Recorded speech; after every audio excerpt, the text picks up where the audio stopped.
Yeah, I think Virginia has four players that'll get drafted. They might have an outside shot at a fifth.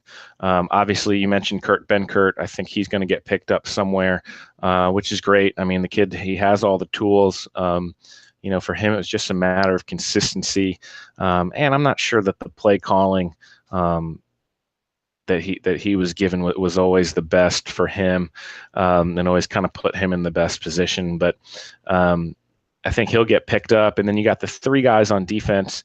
Obviously, Micah Kaiser and Quinn Blanding, who we talked about a lot this season, go down as two of the best players on defense in Virginia football history.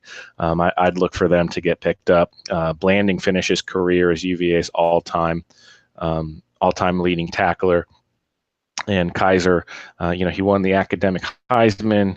It seemed like he won every other award that was available to him locally here. And I think he and Blanding were both on something like 9 All-American teams. I think he had to leave Senior Bowl practices with an injury, but I know Blanding participated.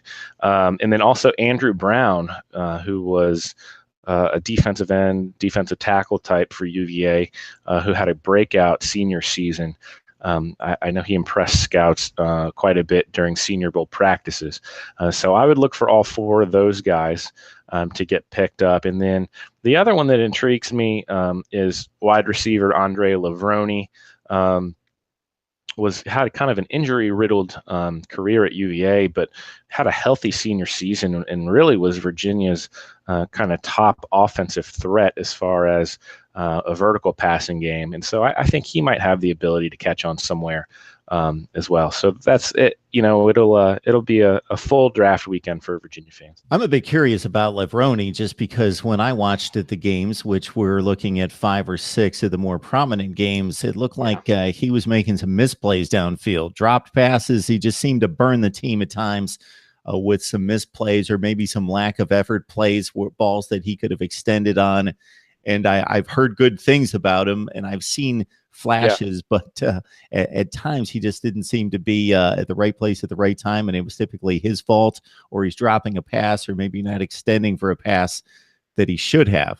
I thought he had a pretty decent senior season. I thought there were a lot of Virginia receivers that had problems with drops last year, but I thought Lavroni he really he played well from the majority of the season and was able to showcase his talent.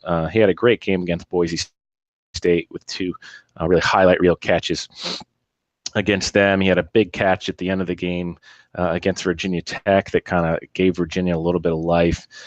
He also had a nice kind of catch and run for a long distance touchdown against UConn. I think he might have some things to improve on, but I think he has enough of the raw speed that I think teams are going to be looking for. As you mentioned, Matt, he definitely hit for the big plays, 20.7 yards per reception. We don't see the 20-yard per catch mark eclipse too often, 7 touchdowns on 34 catches, and college football fans take in this productivity when Matt talks about the careers of Quinn Blanding and Micah Kaiser. Blanding, 136 tackles this year, 3.5 tackles for loss, 4 picks, 10 picks in his career, 492 tackles, as Matt mentions, the number 1 place in Virginia football history. Micah Kaiser, not far behind, 408 total tackles, 33 tackles for loss, 19 sacks, 143 of those stops coming this past season, 9.5 tackles for loss and 5 sacks. Those guys were cleaning everything up on that side of the football, Matt. Certainly did. Yeah, Blanding started every game, I believe, that he played at UVA from, his first game as a true freshman all the way to his last game in the bowl against Navy. So he, was a mainstay for the last 4 years, and same with Micah Kaiser. So those guys will definitely be missed looking at that Virginia defense for next season.